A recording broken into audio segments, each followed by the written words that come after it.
সুলভে বিমান ticket, visa flights, holiday package, hotel booking সহ ভ্রমণের যাবতীয় সেবা লইরে আবুধাবি টুরিস্ট ক্লাব এরিয়াত ইমারত প্লাজা হোটেলের পাশে লুলু এক্সচেঞ্জ ও রয়্যাল বিডি হোটেলের নিকটে যাত্রা শুরু করছে বাংলাদেশি মালিকানাধীন প্রতিষ্ঠান ডিসকাউন্ট ট্রাভেলস এলএলসি। জুনের 29 তারিখ রবিবার বাদে আসর বাংলাদেশ সমিতির সভাপতি প্রকৌশলী মোয়াজ্জেম হোসেন, প্রতিষ্ঠানের মালিক মোহাম্মদ ইলিয়াস মাসুদ এবং বাংলাদেশ বিমান ও রিজিওনাল ম্যানেজার মোহাম্মদ শাহাদাত হোসেনের সাথে লই ফিতাহাটি প্রতিষ্ঠানের শুভ উদ্বোধন করছে। ভিসা সংক্রান্ত জটিলতা না থাকলে আমাদের দেশ আরো বেশি উপকৃত হইতো। যে এই বাংলাদেশি কর্মচারীদের বা বাংলাদেশের কর্মকর্তাদের যদি কর্মসংস্থান হইতো, সেক্ষেত্রে আমাদের রেমিটেন্সের মানটা বা পরিমাণটা একটু বাড়তো। আর উনি যে চেষ্টা করে মেহনত করে একটা ব্যবসা প্রতিষ্ঠান এখানে ওপেন করলেন, ওনার জন্য আমাদের দোয়া থাকবে। আল্লাহ পাক যেন ওনাকে এরকম প্রতিষ্ঠান একটা থেকে আরো দুইটা তিনটা আরো বৃদ্ধি করার সহায়তা দেন, বা আল্লাহর উত্তর আরো সমৃদ্ধশালী হবেন, ওনার ব্যবসায় আরো বরকত হবে।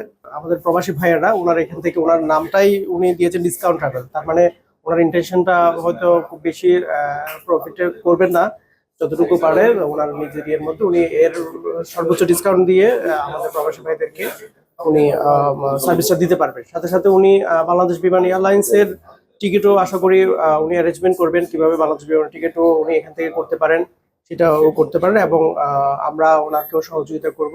এই ট্রাভেল এজেন্সি থেকে আমাদের বাংলাদেশ বিমান এয়ারলাইন্স ইউএইতে সর্বমোট আমাদের দুবাই, আবুধাবি এবং শারজা থেকে ফ্লাইট অপারেট করে। দুবাই এবং আমাদের আবুধাবি থেকে আমাদের প্রায় প্রতিদিনই ফ্লাইট আছে বাংলাদেশে, এবং বিশেষ করে আবুধাবি থেকে আমাদের সপ্তাহে 3টা ফ্লাইট চট্টগ্রামে ডিরেক্ট ফ্লাইট যায় এখান থেকে, এবং ঢাকায়ও 3টা ফ্লাইট যায় ডিরেক্ট, আর একটা সিলেটে যায়। প্যাসেঞ্জার কন্ট্যাক্ট নাম্বারটা আসলে মাস্ট। একটা প্যাসেঞ্জারকে যদি আমি রিচ করতে পারি, যেটা সুবিধা হয় কি প্যাসেঞ্জারটাকে আর এয়ারপোর্টে আসতে হয় না, কারণ ও একটা মেন্টালি একটা হয়ে এয়ারপোর্টে আসে। তখন যদি ফ্লাইটটা নেই বা অথবা যদি ফ্লাইটটা ডিলে, তখন তার জন্য কষ্ট হয়ে যায়। এই সময় ইউএস বাংলা এয়ারলাইন্সের ম্যানেজার নাইমুল ইসলাম, বাংলাদেশ সমিতির সহসভাপতি নূর মোহাম্মদ, ব্যবসায়ী নজরুল ইসলাম, মঈনুদ্দিন শাহেদ, মোহাম্মদ জাহাঙ্গীর আলম, আব্দুল্লাহ আল মামুন, বেলাল হোসেন সহ আরো অনেকেই উপস্থিত আছেন।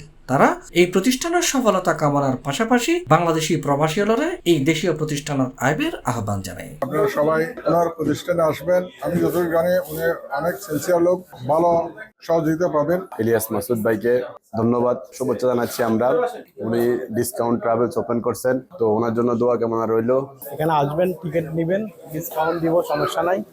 আমার মাঝে আসলেও সমস্যা নাই, আমার মাঝে আসলেও আপনারা ডিসকাউন্ট পাইবেন। সবার প্রতি একটা দাওয়াত থাকবে যেন সবাই এখান থেকে এখানে আসেন, এখান থেকে টিকিট সহকারে যত অন্যান্য এখানে কাজ আছে ব্যবসার, ওনাদের এখানে আসবেন, ওনাদের করবেন। প্রতিষ্ঠানের মালিক বিয়াকুলরি ধন্যবাদ জানাবের পাশাপাশি আমিরাত দেশীয় শ্রমিকলর ভিসা চালু করিবার লাই বাংলাদেশ সরকারও দৃষ্টি আকর্ষণ করছে। উল্লেখ্য, এই প্রতিষ্ঠানের মালিক ইলিয়াস মাসুদুর একাধিক ব্যবসা প্রতিষ্ঠান আছে এবং আরো অনেক ব্যবসা প্রতিষ্ঠান চালুর অপেক্ষায় আছে।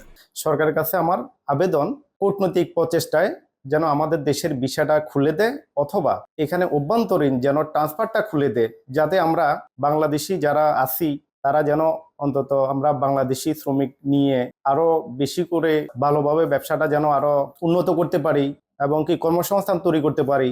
আমাদের দেশের রেমিটেন্স বাড়বে, আমরা যেন রেমিটেন্সে আরো বেশি করে অবদান রাখতে পারি, সেই ব্যবস্থা করে দেওয়ার জন্য সরকারের কাছে আমি অনুরোধ জানাচ্ছি। C+ TV, Chittagong.